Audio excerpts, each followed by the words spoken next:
Yeah, I thought that was a great effort on our guys. The last 3 home games, we'd really had to grind and hadn't been as sharp as we can be. And obviously, we had a little advantage them playing an overtime game, but been in those situations where those teams have come out and had a little momentum and been able to sustain that. So we warded it off. We got on top of them, and for the most part, played really well. Just unselfish.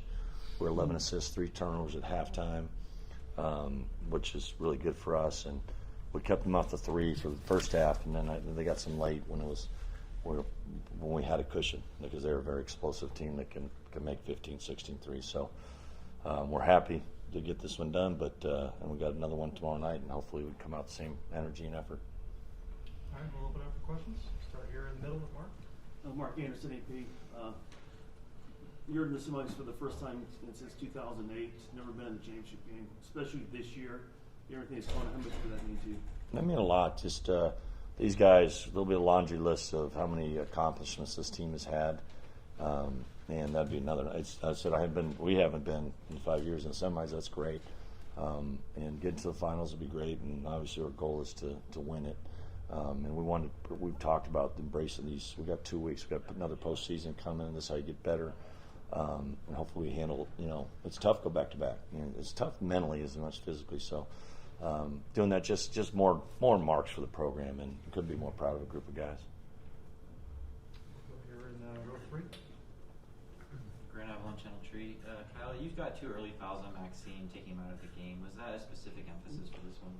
Always you want to go at him. I mean, he's key to what they do, and it's just like if we lose Miles, it's tough. We lost him for a little stretch, or Andre.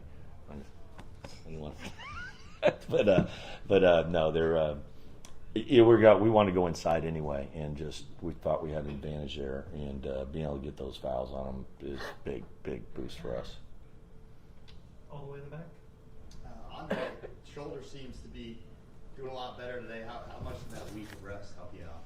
No, it helped a lot. Like I said, the last game I wasn't able to help the team, but I feel way better. And you can see it out there on the court. Third row here in the middle.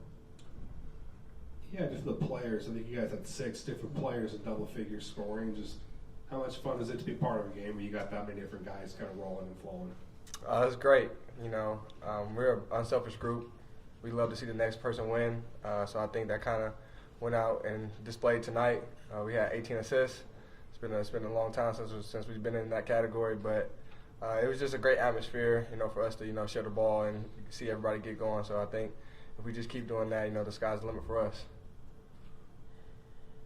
Over here on the far left, third row. Kyle, Stanford just announced that they're making a change of coach. I'm just curious your reaction, thoughts on that. Those things hurt. I've known Jared since he was a high school player, and I coached one of his best friends, Chris Grant. So we're all we're our tight-knit fraternity is all trying to. It's not easy, and it's part of the game. So, sorry to hear that, and wish him the best. He's a good man. Over here on the far right, third row. Coach Smith, Chuck Culpepper from the Washington Post. I was wondering, out of all the teams you've coached in all the places, and every year is different, what distinguishes this team, do you think? What makes it work? Well, the obvious one is we've got a point guard that paints his fingernails. So not many teams can boast of that. Actually, I've seen a few more. But no, in all seriousness, they got a great energy, caring for one another. We got we celebrated our season after we lost to Washington because I want to make sure that we keep things in perspective of what all we accomplished. And the first guys I recognize, I think we have 7 returners.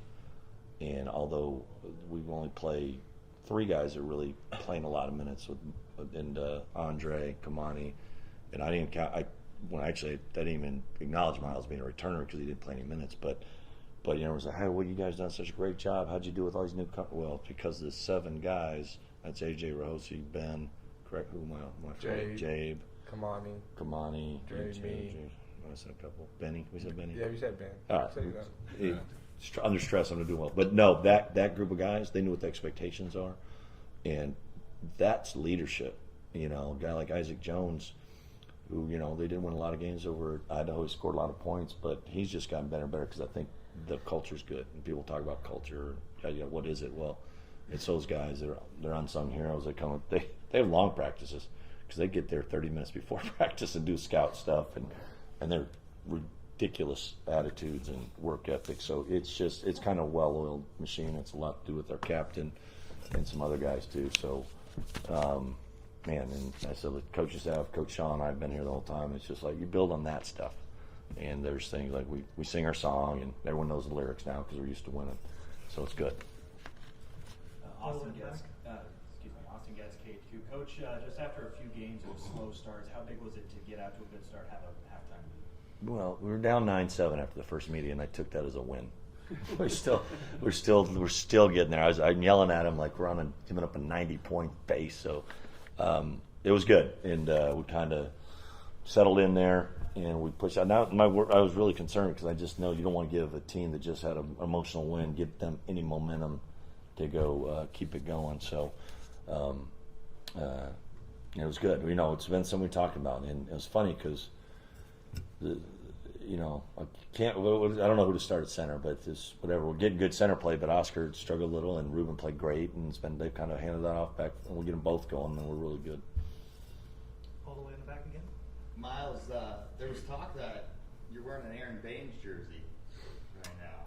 Oh, I'll just take it off for you. I got you. Yeah, I got the Baines. It's on the backside. I don't know if you guys can see it, but yeah, it's just an undershirt that I like to play in long sleeves, and this is the one I wanted to play in today. But Aaron Baines is a special guy. We got these my freshman year. Yeah, and Aaron was going through a little physical deal when I think during COVID and post-COVID, and we did that. We wanted to honor him, recognize him. He spoke to our team our first year when he was with the Suns. We played Arizona State, and wow, what a class act. And some of the guys have been in this program, and he was part of that with Tony, and that those guys really care about. I get texts from those guys, David Harmeling, Derek Lowe. They're all invested in this group, and and that's kind of when you put a program together, you want to. Those are the guys, they care a lot. Everyone does is play the program, but those guys had some success. They want to see. They wear what somewhat all Cougs do, but they had success. It's neat to see them connecting.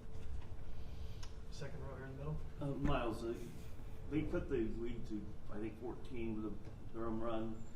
You guys called timeout, and then you get still the dunk right after that. Just how critical was that? Just to basically snuff out any comeback from their part. I mean, we knew they was gonna have some type of punch. You know, we saw them do it yesterday against Cal, but I think the main message for us in the huddle was just to just stay within ourselves. You know, just don't let them they obviously they wanted them to run, but don't let it be bigger than what it was. And once we came back out of that huddle, we kind of hankered down, and we got the stops we needed to get. And I think the dunk kind of gave us a little bit more juice, but that's credit to my teammates. They was playing great defense, so I was able to get the steal. We got one last one here on the platform. Coach, just getting 21 from Ruben and Kamani together, guys that maybe are more known for their defense, just what does it add to your team to get that kind of offensive production from them? I just said, we're talking about being unselfish, beating the scout a little bit. They're doubling off Kamani and stuff. He's a good cutter, good passer, good post player. It's nice to see him. We like to post him because you'll have a mismatch, and if you go double him there, then he can make some plays. But he's also good enough to just go score. So we call him our French Army knife for a reason. He can play all over the floor, and tonight he was terrific. And then Ruben's just like an emerging talent.